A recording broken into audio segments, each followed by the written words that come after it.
Here I have the Toolkit RC M9 portable charger. I've been testing this out for a couple of weeks and it's already saved the day once while on a shoot. So in this video, I'm going to be reviewing this and showing you all the additional features that you get in this charger.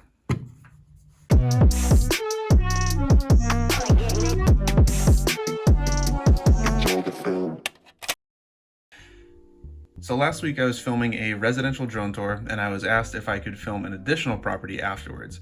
Typically for these projects I require the real estate agent to give me at least 1 day's notice. I have to make sure I have enough batteries charged and everything is ready to go. So normally I'd have to say no simply because I don't have enough batteries charged. Instead, I was able to use this charger and hook up one of these Cinewood batteries and get one charged in about 30 minutes so we could get the project done. So without this charger, I would have had to schedule a whole new day to film that project. So here's the charger. I love the size of this. It fits right in the palm of your hand and it's a great travel size. To power the charger, you have an XT60 port right on the back, and this is input only, and this requires 7 to 35 volts or 2 to 8S. And right now, all I'm using to power it is this 4000 milliamp 4S battery. Since I've only really used it to charge these tiny batteries, I should get quite a few charges out of this. Right next to the power input, you have a micro SD card slot, and this is included with the charger. And this is basically what you'll use to customize the sounds, and you can even customize the display a little bit too.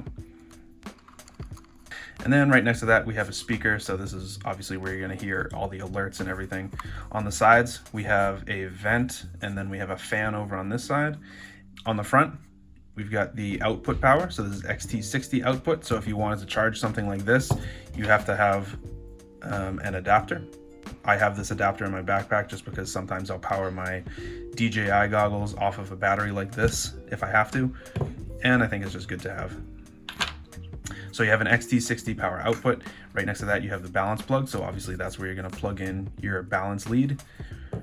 Right next to that we have a port to read signals, so you can use this to actually read S-Bus, PPM, you can test ESCs, you can do all that right through this port right here. Right here we have a Type-C output and then a USB Type-A output. So you can charge your phone, and you can even connect this to a computer for software updates. Then on the top we have the screen. The screen tilts, so that's pretty cool. Not quite a 90-degree angle, but very thin. It's actually a pretty solid display. And then right here you have a jog wheel, and that's also a button, and then just a button right here. In the box they include a little screen protector for the screen. So I'm going to get this battery hooked up and we'll go through all the menus and we'll just kind of take a look at all the settings, and I'll also show you how to connect a receiver to this so that you can see the signal on the screen. Welcome to Toolkit RC. So that initial screen that you just saw there is fully customizable. Same with the sound that you heard. You can have that play a song and display your logo or display a picture of your drone, whatever you want. I'll show you guys how to change that towards the end of the video. So right now, the first thing that I want to do is just turn off that voice so that she's not talking over me while I'm trying to explain stuff. So this is the initial screen that you're met with. Up in the corner here, we have the voltage of whatever battery you're using. And up in this corner, we have the internal temperature of the charger. Once we plug a battery into this, you'll see numbers populate. I'm gonna plug in this 1050 6S battery. This is XT60, so it'll plug right in. So right away, without the balance lead connected, you can see 22.8. That's just the overall voltage of the battery. And then once you plug this in, you're able to see each individual cell. Once you scroll over, you can start charging the battery. You can choose the type of battery. You're able to charge a LiPo, LiHV, LiFe, a lithium ion, LTO, nickel metal hydride, PB, and UAV bat. So this is a LiPo, so I'll select LiPo. The number of cells, I would just keep this on auto, but you can manually select whichever one you want, up to 8S. Mode, I would keep this in charge mode. This is just balance charging, discharge, and storage charge. So keep that in charge. End voltage, this is just where you would select the end voltage for each individual cell on the battery. Since it's LiPo, I'm going to keep it at 4.2, but This would vary depending on what kind of battery you're charging.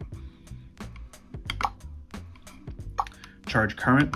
So this is a 1050, so I'd probably charge this at 1.1 amps and then start charge. Hit OK, and it's charging. So now you can see this little meter for how much power is going into it, what the overall voltage is, and if you scroll, you can actually see the power being distributed into each individual cell. So that's pretty cool. So I'm going to stop charging and I'm going to show you another cool feature. Disconnect this.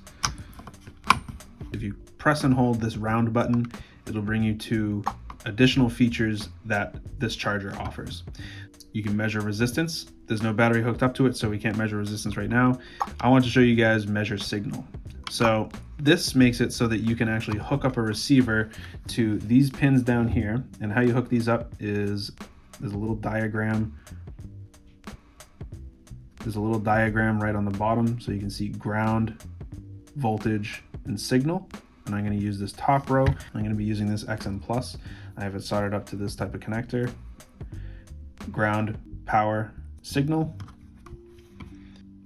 And when I plug it into the bottom, the receiver should light up like that. And I'm going to show you guys the S-Bus, because this is an S-Bus receiver, so we should be getting an S-Bus signal. So once you select that, I'm going to turn my QX7 on, which is already bound to this receiver, and once it's connected, we should get stick movement on this screen. Right like that. You can test all the switches, those will all show up, and you can even scroll to all the additional channels down here.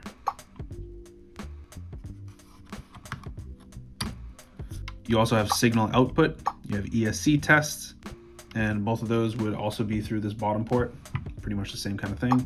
Power, and then USB information.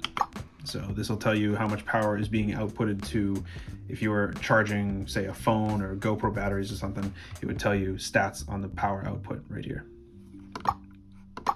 This next menu is if you hold down the jog wheel.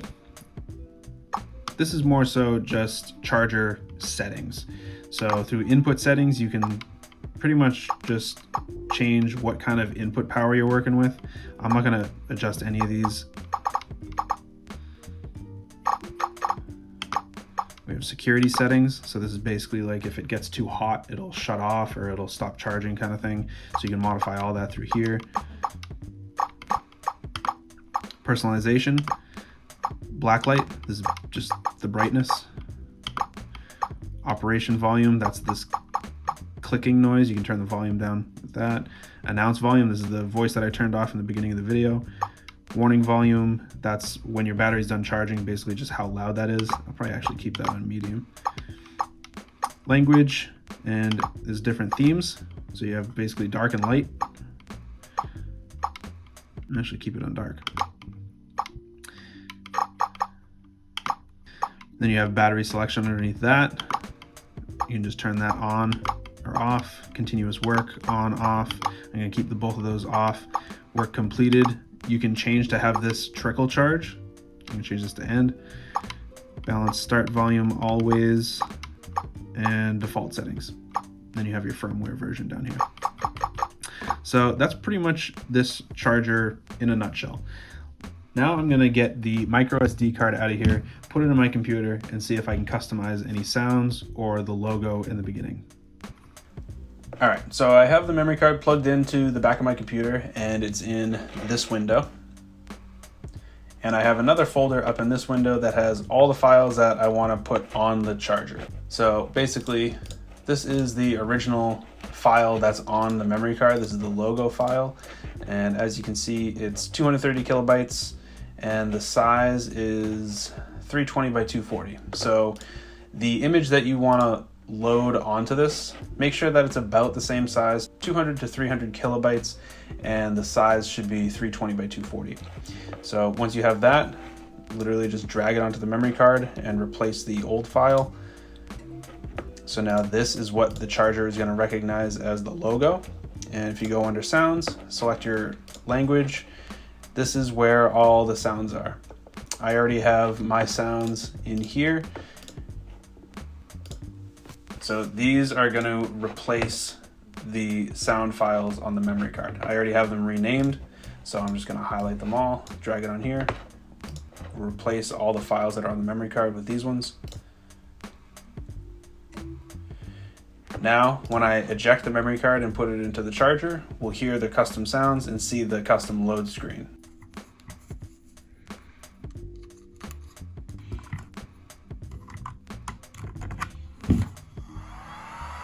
Let's charge the battery.